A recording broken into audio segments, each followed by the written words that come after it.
ఒక ఊర్లో ఒక రైతు దగ్గర కొన్ని గుర్రాలు అలాగే ఒక మేక ఉన్నాయి. ఒకరోజు గుర్రానికి జబ్బు చేసింది. పశువుల డాక్టర్ వచ్చి గుర్రానికి వైరస్ వ్యాధి సోకింది, 3 రోజులకు మందు ఇస్తాను, తగ్గకపోతే గుర్రాన్ని చంపేయాల్సి వస్తుంది, లేకుంటే మిగిలిన గుర్రాలకు కూడా ఈ వ్యాధి సోకుతుంది అని చెప్పారట. ఇదంతా మేక వినింది.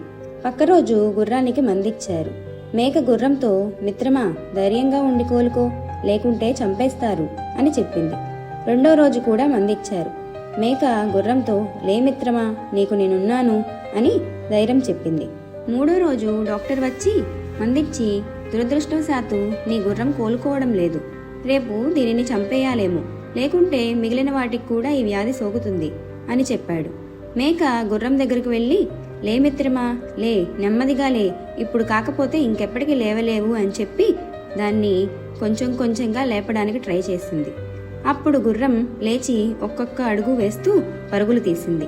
ఇది చూసిన రైతు, ఇదొక వింత, బతకదనుకున్న నా గుర్రం పరుగులు తీస్తుంది అంటూ ఆ రాత్రి ఆ మేక మాంసంతో విందు చేసుకున్నారు. ఇది మామూలుగా జరిగేదే. అసలు బాగా పనిచేసే వాళ్లకు పొగడ్తలు, బహుమతులు దక్కవు, పైపెచ్చు బలైపోతారు. మీ నైపుణ్యాలు, ప్రావీణ్యం, తెలివితేటలు ప్రస్ఫుటంగా కనిపించే విధంగా మిమ్మల్ని మీరు మలుచుకుంటే గుర్తింపు, ఎదుగుదల లభిస్తాయి.